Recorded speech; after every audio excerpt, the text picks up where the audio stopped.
পৃথিবীতে অনেক ধরনের কম্পিটিশন সম্পর্কে শুনেছি আমরা, তবে এই ধরনের খেলা আগে কখনো দেখিনি।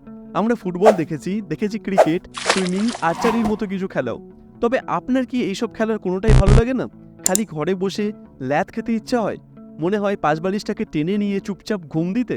বিশ্বাস আছে বসে থাকার কম্পিটিশন হলে আপনিই ফার্স্ট হবেন? ফোন ঘেটে ঘেটে এখন ফোন ঘাঁটতেও আপনার বোর লাগছে? চিন্তার কিছু নেই, আপনার জন্যই ইউনিক এক কম্পিটিশন রয়েছে। তবে আমাদের দেশে নয়, আপনাকে যেতে হবে সাউথ কোরিয়ায়। মাত্র কয়েকদিন আগেই সাউথ কোরিয়ায় দেখতে পাওয়া যায় এক অদ্ভুত দৃশ্য। একদল ছেলে মেয়ে যোগা ম্যাট পেতে খোলা আকাশের নিচে বসে এক দৃষ্টিতে ফ্যালফ্যাল করে তাকিয়ে আছেন। কেউ বা আবার যেন গভীর চিন্তায় মগ্ন হয়ে রয়েছেন। দেখে মনে হবে, কি হলো রে বাবা এদের, হঠাৎ করে এমনভাবে বসে রয়েছে কেন এরা? একসাথে এইভাবে এরা করছেটাই বা কি? তবে কোনো সমস্যা হয়নি এদের। এরা একটা কম্পিটিশনে পার্টিসিপেট করেছেন, আর এই কম্পিটিশন হলো স্পেস আউট কম্পিটিশন। আবার কেউ কেউ এটাকে ডু নাথিং কম্পিটিশনও বলছেন। সোজা বাংলায় কিছু না করার কম্পিটিশন এটি। আপাত দৃষ্টিতে সহজ সরল মনে হলেও এই কম্পিটিশনের নিয়ম কিন্তু খুব কড়া। কিচ্ছু করলে হবে না আপনাকে, ঘুমিয়ে যেতে পারবেন না আপনি সেই 90 মিনিটের মধ্যে, ব্যবহার করতে পারবেন না আপনার স্মার্টফোনও, নড়াচড়া পর্যন্ত করা যাবে না আপনার, কারোর সাথে কথা পর্যন্তও বলা যাবে না এই সময়ের মধ্যে। তাহলে আপনাকে ডিসকোয়ালিফাই করে দেওয়া হবে।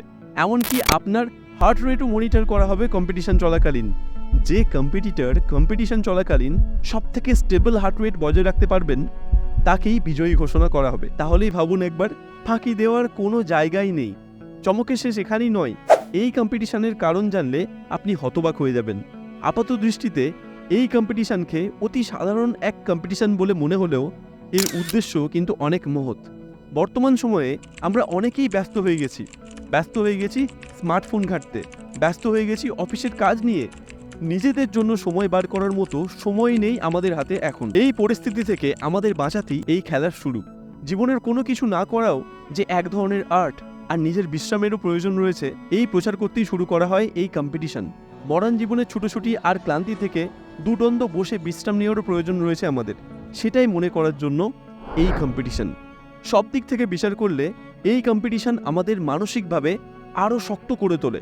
স্মার্টফোন হাতে নেওয়ার স্বাভাবিক ইচ্ছাকে দমিয়ে রাখতে শেখায়, অর্থাৎ সেলফ কন্ট্রোলে আমাদের অনেকটাই পটু করে তোলে এই কম্পিটিশন।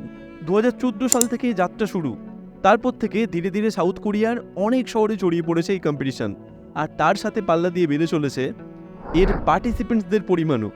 জনপ্রিয়তা এমন এক জায়গায় পৌঁছেছে যে কোভিডের সময় ভার্চুয়ালি এই খেলাকে হোস্ট করা হয়েছিল।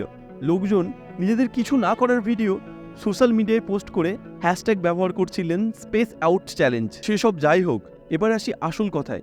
আপনিও কি চাইবেন এই কম্পিটিশনে পার্টিসিপেট করতে? শেয়ার করুন আপনার বন্ধুদের সাথে যে চূড়ান্ত ল্যাথখোর, আর যাকে আপনি এই কম্পিটিশনে অংশগ্রহণ করাতে চান। And follow for more.